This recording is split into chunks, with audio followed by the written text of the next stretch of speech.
Estamos prontos? Estamos preparados para o grande evento? Estamos influenciando ou estamos sendo influenciados? Isso faz parte. Preparar, influenciar pessoas, mostrar o caminho correto. Tudo isso tem a ver para a grande crise que se aproxima. As pessoas se preparam para o vestibular. As pessoas se preparam quando vão prestar uma prova na faculdade e elas precisam se preparar, elas precisam absorver conteúdo para quando elas forem testadas, elas serem aprovadas. Nós estamos diante do grande teste, do maior teste da história desse mundo. E poucos têm se preparado.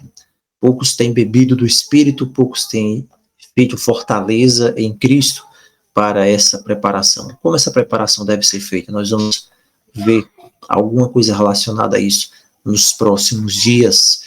Que o Senhor abençoe a todos em nome de Jesus.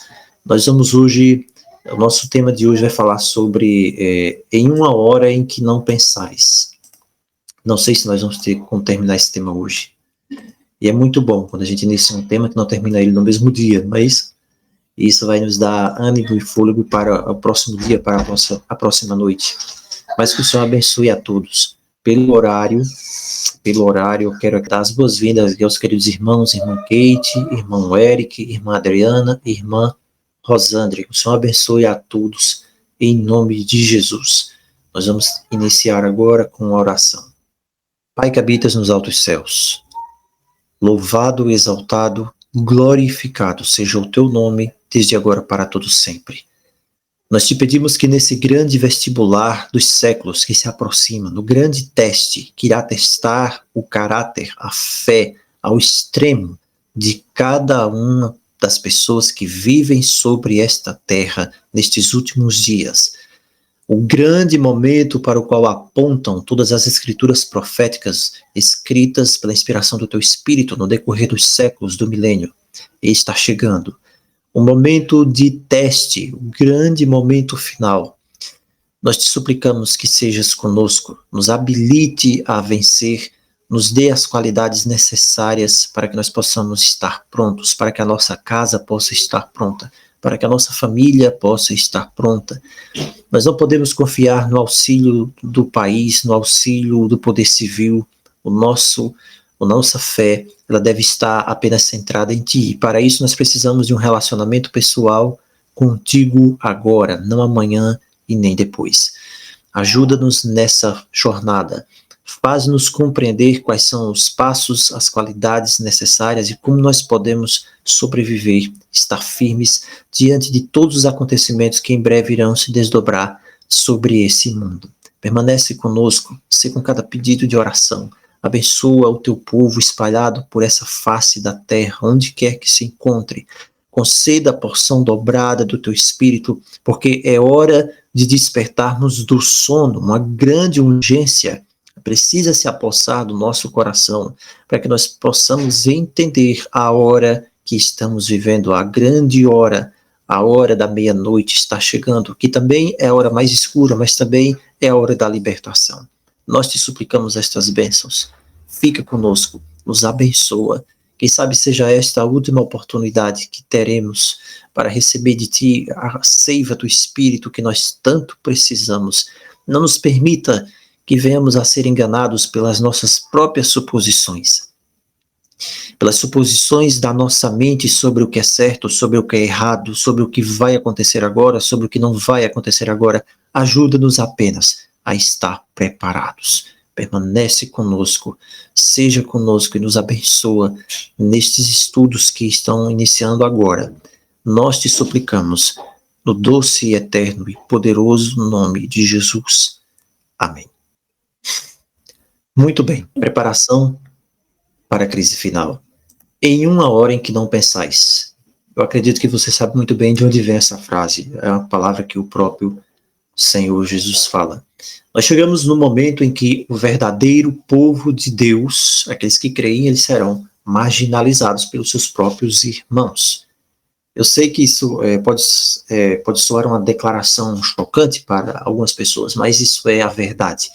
Porque a maioria do povo de Deus, eles têm, parece que a cabeça hoje, alguns que se dizem povo de Deus, eles estão com a cabeça enterrada na areia, assim como faz o avestruz, não é isso mesmo?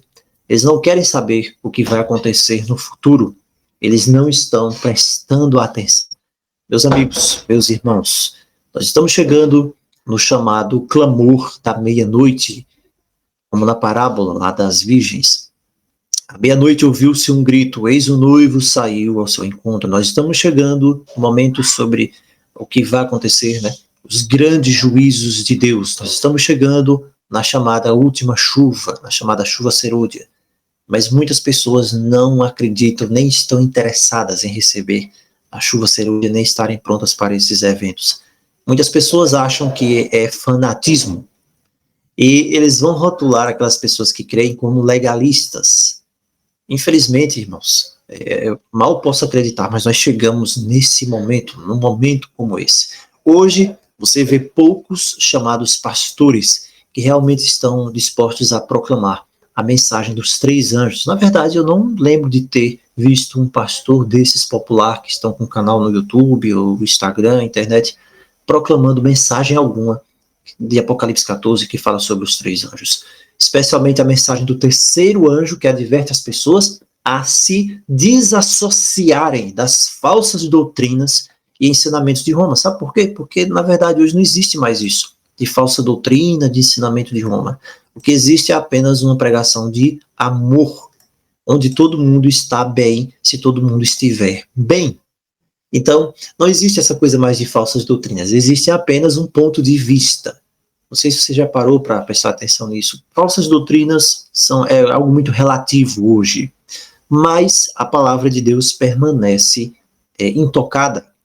Existem pessoas hoje que estão sendo treinadas para pregar sermões evangélicos, homilias até, apenas superficiais, e evitam pregar a mensagem distinta que Deus concedeu para a última geração das pessoas que haveriam de viver sobre a terra. Mas existem pessoas hoje que estão sendo ensinadas a se opor àqueles que ainda estão defendendo a verdade. E hoje nós precisamos de pessoas que sejam fiéis à verdade. Deus precisa de pessoas fiéis à verdade e que não tenham medo da oposição, porque são fiéis à verdade. Deus precisa hoje de jovens como Daniel, de homens e mulheres que vivam a mensagem e compartilhem essa mensagem tão poderosa, tão tremenda, com os seus amigos. Nós vimos ontem e essa semana que passou, esses dias, as formas de compartilhar a mensagem, como fazer um amigo. Mas isso não quer dizer que nós temos de relativizar a mensagem, de forma alguma. Existem pessoas, existem grupos de pessoas que coordenam até ataques àquelas pessoas que ensinam a mensagem, a última mensagem de Deus para o mundo, as doutrinas do remanescente. Na verdade, hoje as pessoas creem que todos são remanescentes. Na verdade, não é bem assim. As pessoas não percebem, isso, que existe um movimento de Deus, e o mover de Deus não é através das placas. Pelo contrário, Deus não está habitando dentro das placas. Ele está tirando pessoas de dentro das placas. Basta você ler João capítulo 10. Mas as pessoas querem que hoje nós não creiamos que os eventos finais eles chegaram. Eles querem que nós acreditemos que as coisas não vão ser bem assim. Quando nós abrimos as nossas Bíblias em Mateus capítulo 24, e muitos de nós aqui já estamos familiarizados com esse capítulo, nós vamos entender algumas coisas, vamos focar em algumas partes desse capítulo. Quem sabe algumas partes, alguns pontos que não são tão familiares assim. No verso 32 ao verso 51, Cristo ele fala sobre conhecimento. Conhecimento está relacionado à parábola da figueira. Às vezes a figueira tem sido interpretada de um ponto de vista apenas dispensacionalista, quando se tenta colocar a figueira como sendo Israel. Na verdade, nós já ouvimos milhares de sermões tentando apenas mostrar esse tipo de visão. Bem, mas o que é que o Senhor Jesus realmente está querendo dizer em Mateus capítulo 24, versos 32 ao 51, quando ele fala sobre a figueira? Ele diz, aprenda uma lição da figueira. O ramo é novo, mas ele se renova, então vocês começam a perceber que o verão está próximo. Muito bem, como é que eu sei que o verão está próximo?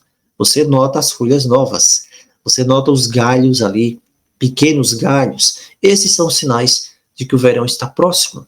Se você for ao jardim, ou se você tiver um jardim na sua casa, ou na sua chácara, na fazenda, ou mesmo onde você trabalha, se tiver um local arborizado, um parque, você vai perceber isso. Se você ficar ali e observar, você vai ver folhas novas nos arbustos ali das frutas. E você vai perceber isso. Então você vai ver que você vai ter uma safra ali, os frutos estão vindo. Quando você lê o verso 33 também, você vê o Senhor Jesus dizendo: vocês, quando virem todas estas coisas, vocês saibam que está perto, está às portas, os grandes eventos relacionados às profecias de todos os séculos. Então, que conhecimento é esse que o Senhor Jesus está se referindo? Ele está falando sobre o conhecimento de que a segunda vinda de Cristo está próxima. O verso 31 nos diz isso: ele enviará os seus anjos com grande som de trombeta, reunirá os seus escolhidos dos quatro ventos de um lado ao outro do céu. Jesus está tentando nos dizer que quando nós virmos os grandes eventos que estão ocorrendo no mundo ao nosso redor, eles são eventos de cumprimento da profecia, e isso deve nos levar a entender que os tempos estão próximos, e nós devemos nos preparar para uma grande crise, um grande momento, também chamada de grande tribulação, que está lá nos versículos 21 e versículos 22, quando diz: será grande essa tribulação, ou não foi desde o início do mundo até este momento, e não será jamais. Essa tribulação também, embora seja a maior de todas, ela não será de muito longo prazo, porque Cristo diz que esses dias devem ser encurtados, senão nenhuma carne se salvaria. Quando Cristo fala que esses dias deveriam ser encurtados, senão nenhuma carne se salvaria, ele está falando aqui de um evento que teria o potencial destrutivo de ser qualificado como um evento de destruição em massa. Olha só que coisa aqui. Mas por causa dos eleitos, esses dias serão encurtados. Quantas coisas Deus tem feito por causa de você. Você é um eleito, ele tem feito coisas incríveis que nós não imaginamos. Ele tem mudado o rumo da história por causa de você. Ele tem mudado os eventos dos últimos dias, ele tem encurtado os eventos dos últimos dias por amor a você, se você é um eleito. Então, se você é um eleito, você precisa agir como um eleito, você precisa ter a fé de um eleito, você não pode ser influenciável de qualquer forma. Você precisa agir como um eleito. E a pátria de um eleito é no reino dos céus. Ele sabe que o momento se aproxima.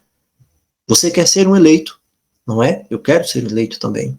Você quer estar ao lado do Senhor Jesus? Você quer estar tão perto de Jesus que não há nada mais que possa separá-lo dele, do seu amor e do seu poder?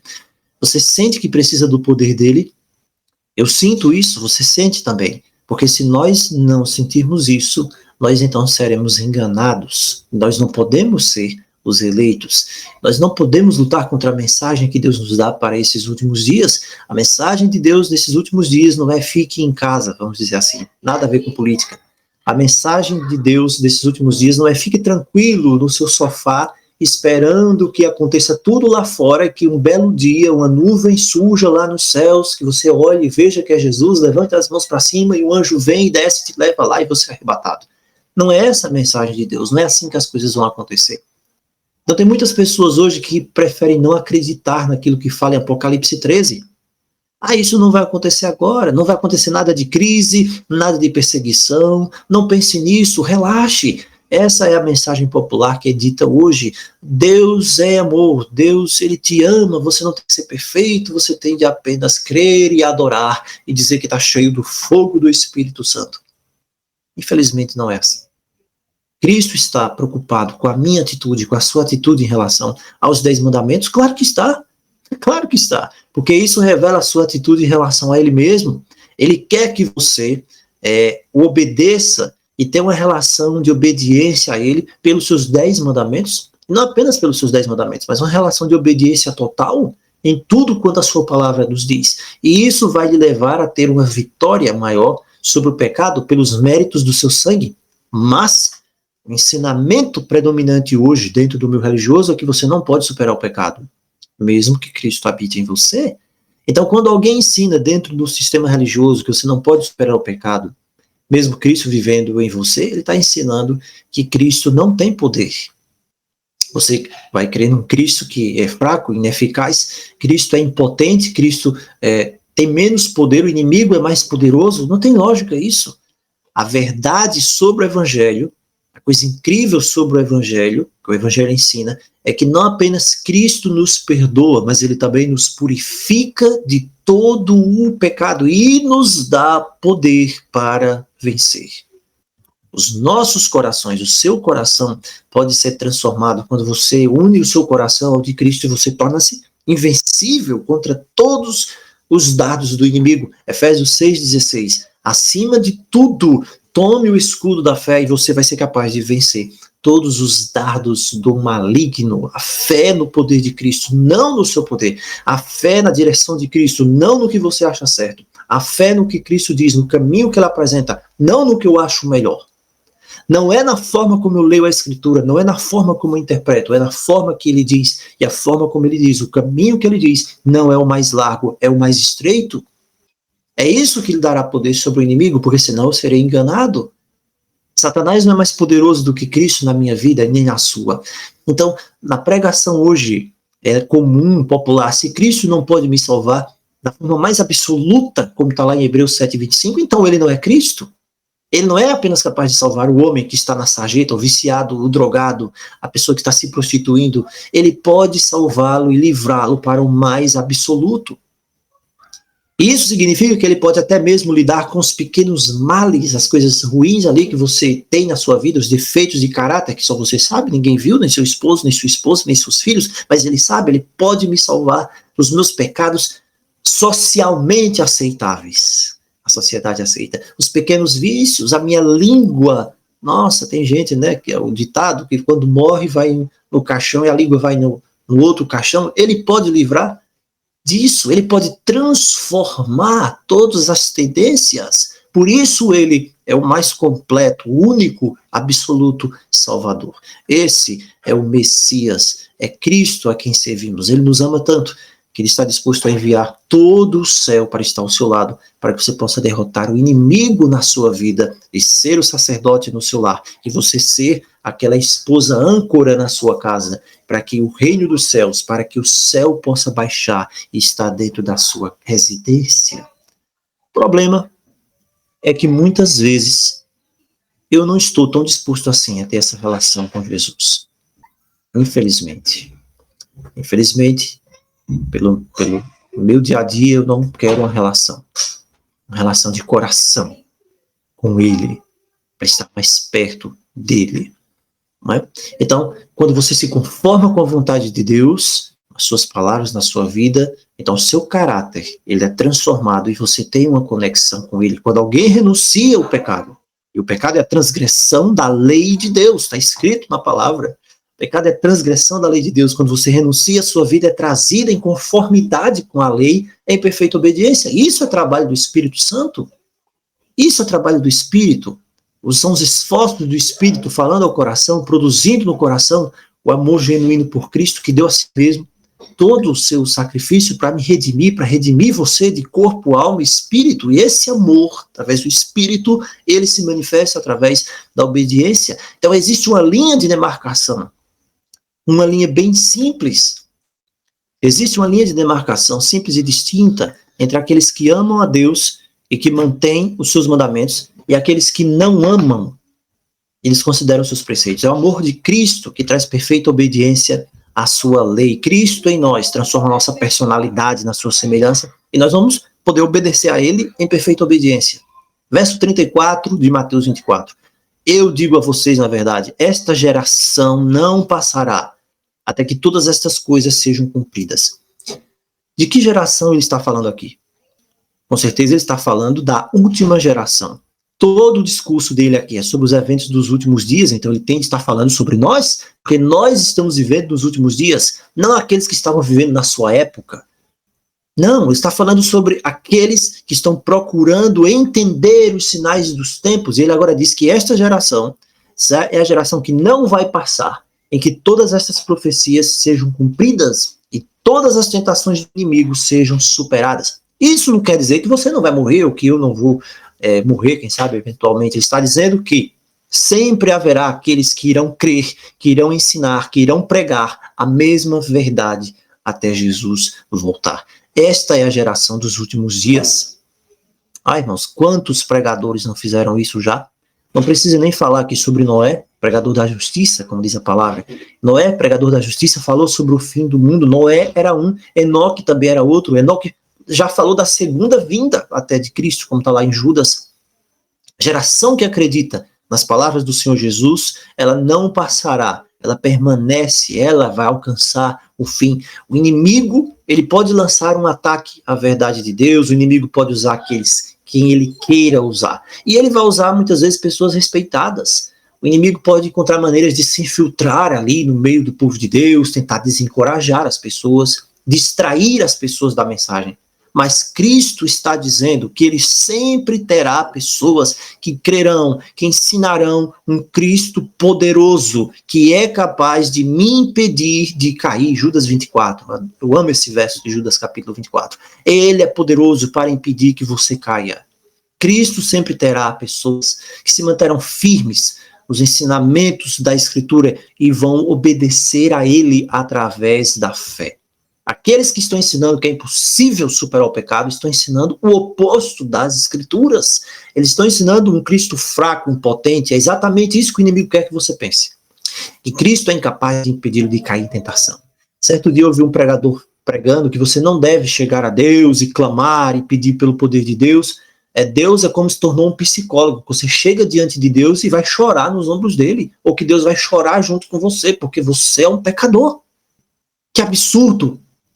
Cristo pode ajudá-lo a vencer o álcool, Cristo pode ajudá-lo a vencer as drogas, Cristo pode ajudá-lo a você melhorar o seu temperamento, a sua língua carnal, o seu apetite descontrolado, tudo que você faz ali, o filme que você assiste, a pornografia, todos os seus pecados secretos, Cristo pode transformar.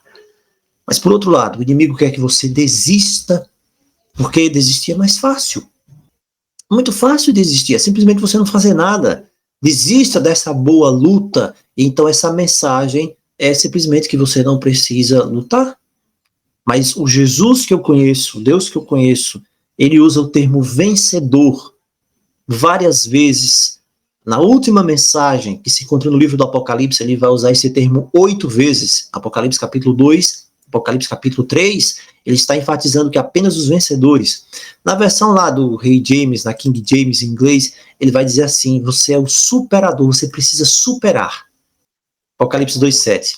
Então vai dizer, aquele que vencer não será ferido da segunda morte. Na Apocalipse 2,11 diz, aquele que superar não será ferido da segunda morte. Apocalipse 2,17, por causa dessa superação, aquele que superar, eu vou lhe dar comer do maná escondido, aquele que superar, eu vou manter minhas obras até o fim, eu lhe darei poder sobre as nações. Então todas as promessas são feitas àquele que supera, aquele que vence, e superar tem muito a ver como romper alguma coisa, como vencer algo, é como se você estivesse sendo aprisionado.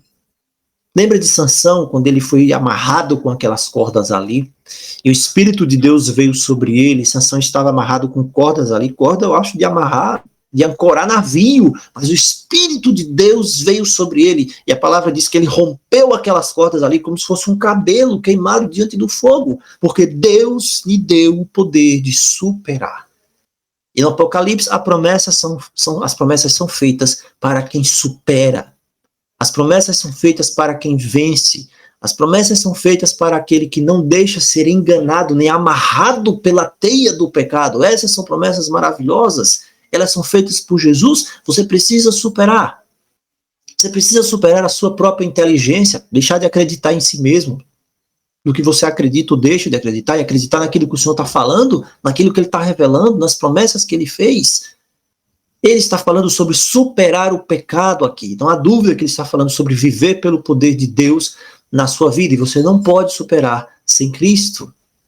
Então, irmãos, a primeira coisa para preparar-nos para a crise final é entender a importância de que a vitória ela só vem através de Cristo, de um relacionamento vívido com o Senhor Jesus. Os céus e a terra passarão, mas as palavras dele não passarão.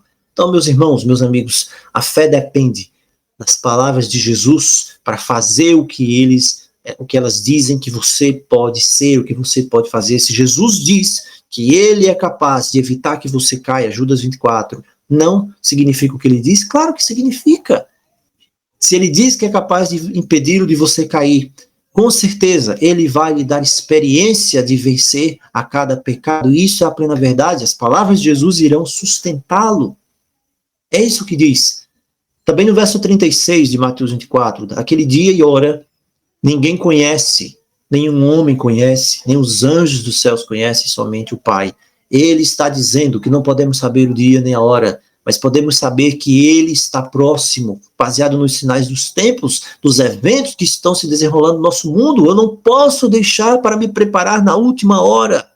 Se eu não sei o dia nem a hora, como eu posso deixar para me preparar de verdade para a última hora?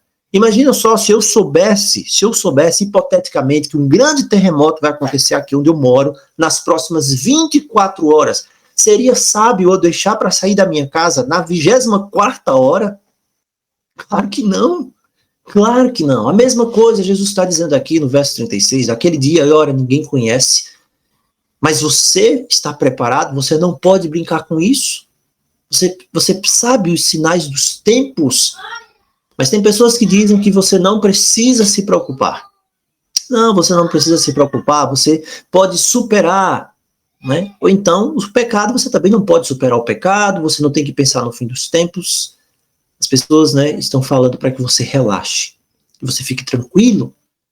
E o inimigo está usando pessoas aparentemente boas para lutar contra a verdade de Deus nessa questão. Nós temos visto muito isso.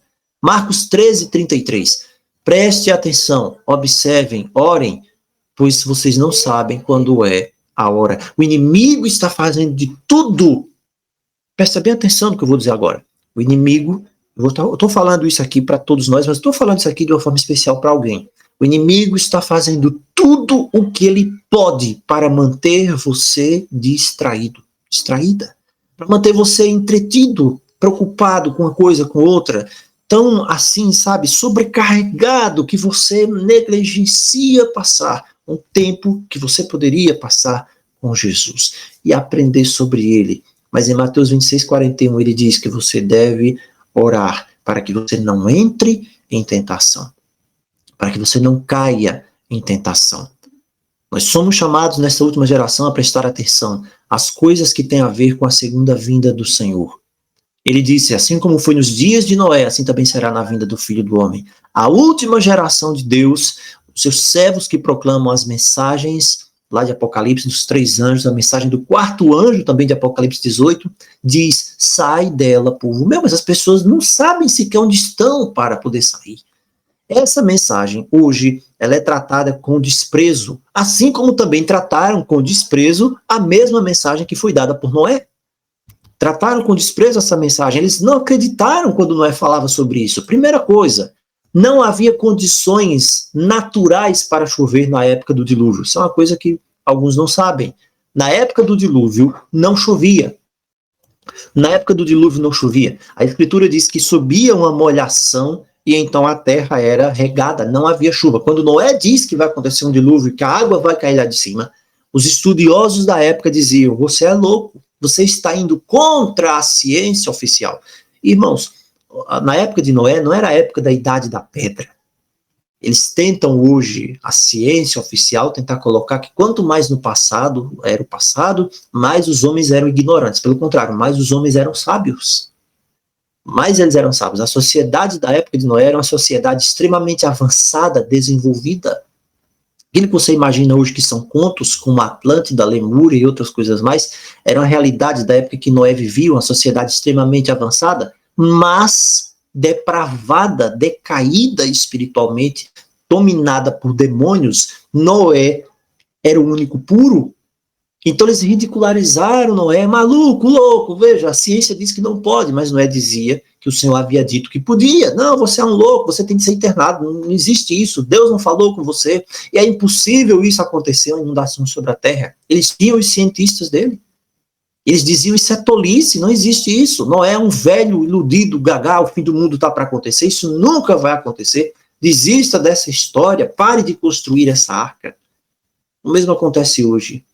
O mundo diz, pare de construir a sua arca. Pare, pare, pare. Eles tentarão fazer, eles vão tentar fazer, eles estão tentando fazer. O mundo está tentando fazer você parecer um tolo. Sabe? Um tolo. Não, você é um tolo. Você precisa parar disso, dessa história. Você precisa parar de crer nessas baboseiras que você ouviu de outro maluco falar aí, de outros irmãos falarem sobre a vinda de Jesus, que vai haver uma lei, Apocalipse 13, umas leis malignas que vão levar as pessoas para adoração falsa, e de ter uma marca da besta, que vai acontecer. Não, isso é uma loucura, isso não existe. Então, no tempo de Noé, havia também pastores lá, pastores liberais, que saíram lá e se opuseram a Noé, que faziam parte do sistema. Não, Deus é tão amoroso, Deus jamais vai destruir a terra com inundação, não existe isso. Olha, esse é um maluco, um falso profeta. Essa história dele, essa visão dele é falsa. História de fim do mundo. Não, nós não somos a última geração, nós não vamos pensar isso. Por que esse Noé é diferente de todo mundo? Ninguém pensa nisso, ninguém fala disso, só esse maluco está falando nisso. Por que você é especial, Noé? Por que você está dizendo isso e ninguém mais está dizendo? Existiam os teólogos também, na época de Noé. Existiam os teólogos.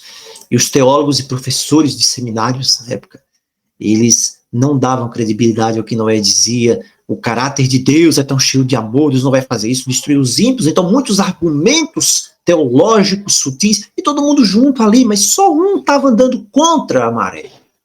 Só Noé. Só Noé. E as pessoas, em grande parte, não acreditaram em Noé, acreditaram neles. Noé não era formado em nenhuma escola de teologia. Noé não tinha um programa na televisão. Noé não tinha um canal no YouTube com, sei lá, 2 milhões de pessoas. Não, Noé não tinha isso, de forma alguma. Mas Noé, ele tinha um comissionamento do alto céu. E o que é que aconteceu? Os dias do dilúvio, eles eram dias como todos os outros dias normais. Como é que é um dia normal na sua vida? O dia normal na sua vida, quem sabe você acorda de manhã pelo despertador ou não, e você ali, quem sabe, tem de preparar as crianças, tem filhos, levar os filhos na escola, quem sabe a sua esposa leva os filhos na escola, você se prepara, toma café juntos, quem sabe sim, quem sabe não. Quem sabe então você vai, desce, mora num apartamento, não sei, pega o carro e vai para o seu trabalho, sua esposa vai pro dela, quem sabe não, quem sabe ela fica em casa.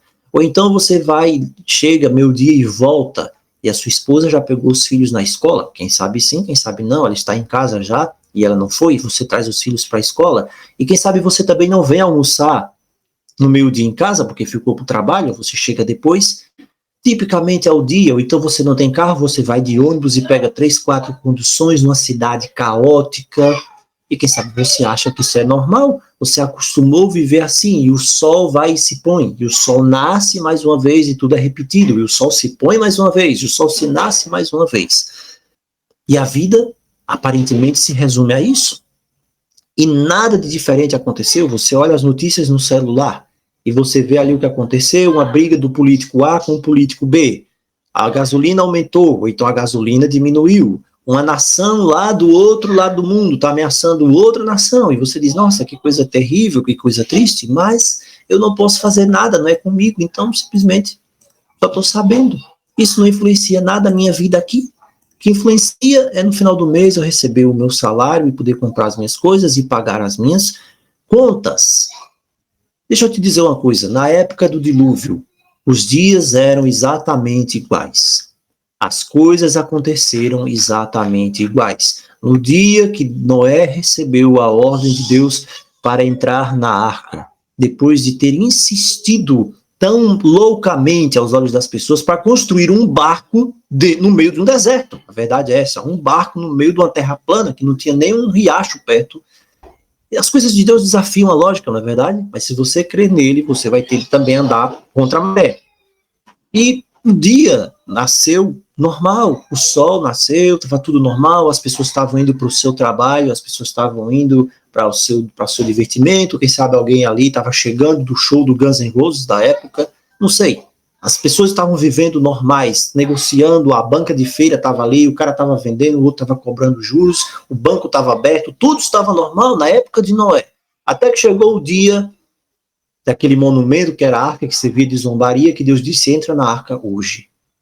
E no dia que Deus disse, entra na arca hoje, não houve um estrondo no céu, não houve um barulho no céu, não houve uma porta se fechando no céu, o barulho de um ranger, de uma porta fechando, né, um portão, e as pessoas ficaram assustadas. Nossa, fechou a porta da graça. Agora o que é que vai acontecer? Não é, tá vendo? Aí, ó, fechou, agora eu vou entrar aqui. Não, não aconteceu nada disso. As coisas estavam exatamente normais. Era como todo outro dia, não tinha nuvem no céu, sequer tinha nuvem no céu. Não tinha mudança nenhuma no clima, a previsão do tempo não falou nada de chuva. Pelo contrário, né, tava lá o solzão de 40 graus, quem sabe ali, quente, e a barca estava lá no mesmo lugar, na terra seca, não tinha chuva, não tinha nem minação, e Noé entrou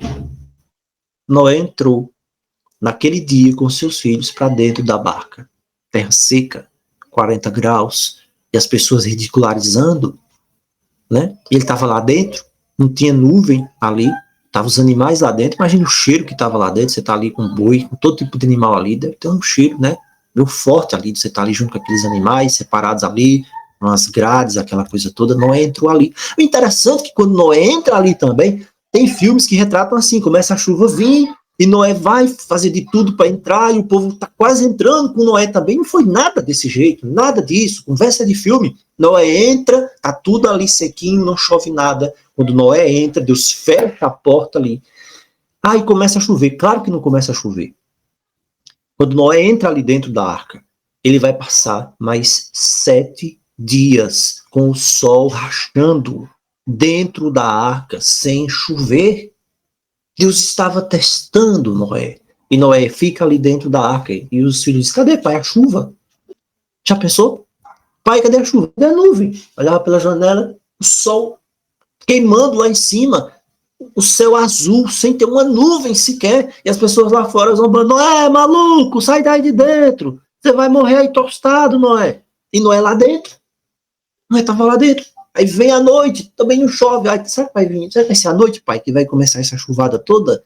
E os filhos de Noé falam com Noé, e Noé olha ali, tá tudo certo, de novo, tem nenhuma nuvem à noite. Passa o primeiro dia, segundo dia, terceiro dia, quarto dia, quinto dia, irmãos. Noé passa 7 dias ali. Ele espera 7 dias, trancafiado dentro de uma arca, no calor, no mau cheiro dentro dos animais. As pessoas estão zombando dele lá fora, mas ele se encontra firme ali. Ele se encontra firme. De repente, no 7º dia, o céu começa a se encher de nuvens escuras, vento, rajadas tempestuosas, pedras gigantescas começam a cair dos céus. Os animais começam a correr de um lado para o outro, as pessoas começam a se desesperar. Da própria terra, debaixo da terra, começam a surgir jatos, jogando pedras para quilômetros acima, e os raios começam a cortar os céus. Aquilo que era aparentemente impossível, que o velho louco de Noé havia falado, chamado e convidado as pessoas durante tantos anos, e que eles não creram, estava acontecendo. Estava acontecendo. Quando Jesus diz, no verso 40 e 41, 2 estarão no campo, um será tomado e o outro deixado, 2 mulheres estarão moendo no moinho, uma vai ser tomada e a outra deixada. Ele não está falando de arrebatamento secreto. Jesus está dizendo que a vida não vai continuar para sempre como está. Os justos e os ímpios estarão juntos aqui. Mas antes disso, na volta de Jesus acontece um grande evento. As pessoas podem estar juntas, viver na mesma casa, na mesma igreja. Um é destruído e o outro é deixado. É isso que ele está dizendo aqui. Como é isso? Como foi nos dias de Noé? Nos dias de Noé, quase todas as pessoas do mundo foram destruídas pela esmagadora surpresa. Eles foram levados. Só Noé e a família foram deixados. Eles foram salvos. Então aqui não fala de arrebatamento secreto de forma alguma. Aqueles que são levados são aqueles que serão destruídos pelos juízos de Deus, assim como nos dias de Noé. Agora nós chegamos no nosso ponto principal. Deus revelou o que vai acontecer nos últimos dias para que seu povo possa estar preparado para enfrentar a tempestade da oposição e da ira. Aqueles que são avisados desses eventos não devem simplesmente se sentar na calma, né? Não, vou ficar sentado aqui em casa, no meu sofá, e vou ver o mundo desabar lá fora. Não é assim que funciona. Ah, Deus vai me proteger, Deus vai abrigar, eu sou fiel no dia da tribulação. Não, nós devemos ser, como diz o próprio Senhor, como homens, como mulheres, à espera do seu Senhor. Não sem fazer nada, mas no trabalho sério, com a fé inabalável. Por quê? Porque Satanás não está descansando também. Satanás está ativo. Ele está fazendo de tudo para nos levar para o engano. Está fazendo de tudo. Ele está preparando o último ataque. O último ataque contra o povo de Deus na escuridão e no sigilo também. Esse é o último momento e nós devemos estar preparados. Nós devemos estar preparados. Verso 42, Mateus 24. Portanto, vigiai e orai, pois vocês não sabem em que hora virá o seu Senhor. Vigiem e orem. Não sabemos quando o Senhor virá, mas devemos prestar atenção aos sinais que nos dizem que Ele está voltando, Ele está vindo. Se o dono da casa soubesse em que hora viria o ladrão, ele teria resistido e não teria sofrido que a sua casa fosse invadida. Que Deus nos abençoe nessa noite. Que nós possamos iniciar ou fortalecer a nossa preparação. Amanhã nós continuaremos o assunto dessa noite. Como nós podemos nos preparar? Como nós podemos estar prontos? Como nós podemos estar do lado daqueles, né, que não permitirão que a sua casa seja invadida? Que Deus nos abençoe, nos fortaleça e permaneça conosco para que nós possamos ser edificados em nome de Jesus. Amém.